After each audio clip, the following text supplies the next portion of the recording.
সরকারের নির্বাচনী ইশতেহারে প্রতিশ্রুত সংস্থার বাস্তবায়ন এখন সময়ের বড় চ্যালেঞ্জ। না হলে দেশের সব মানুষ শুধু নয়, আন্তর্জাতিক সংস্থাগুলোর কাছেও আস্থা হারানোর ঝুঁকি তৈরি হবে, এমন সতর্কবার্তা অর্থনীতিবিদদের। সানেমের অর্থনৈতিক সম্মেলনে এসব কথা বলেন তারা। আগামীর অগ্রগতির ভিত্তি আনোয়ার ইস্পাত, স্ট্রংগেস্ট স্টিল সিন্স 1978। উচ্চ মূল্যস্ফীতি, সীমিত বৈদেশিক মুদ্রা আর রাজস্ব ঘাটতির বাস্তবতায় চ্যালেঞ্জের মুখে দেশের অর্থনীতি। এর সঙ্গে যোগ হয়েছে মধ্যপ্রাচ্যের যুদ্ধ পরিস্থিতি, যার প্রভাব জ্বালানি বাজারে এরই মধ্যে পড়েছে। প্রবাসী আয় ও আমদানি ব্যয় নিয়ে বেড়েছে অনিশ্চয়তা। এমন প্রেক্ষাপটে কাঙ্ক্ষিত স্থিতিশীলতা আনতে কাঠামোগত সংস্কারের বিকল্প নেই বলে মনে করছেন অর্থনীতিবিদরা।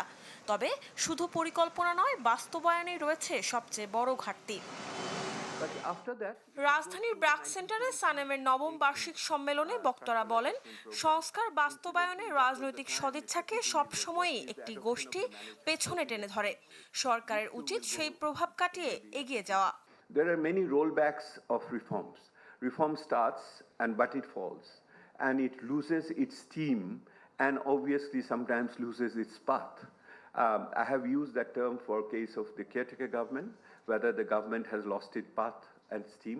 Academic issue or অর্থনীতিবিদরা সতর্ক করেন, সংস্কার থেমে গেলে আন্তর্জাতিক সংস্থাগুলো বাংলাদেশের নীতি নির্ধারণে প্রভাব বিস্তার করতে চাইতে পারে, যা দীর্ঘমেয়াদে স্বস্তিকর হবে না। বিএনপি যে সংস্কারের প্রতিশ্রুতি দিয়েছে তা বাস্তবায়ন না করতে পারলে শুধু জনগণ নয়, আন্তর্জাতিক সংস্থাগুলোর আস্থাও কমে যাবে বলে মনে করছেন বিশিষ্টজনেরা।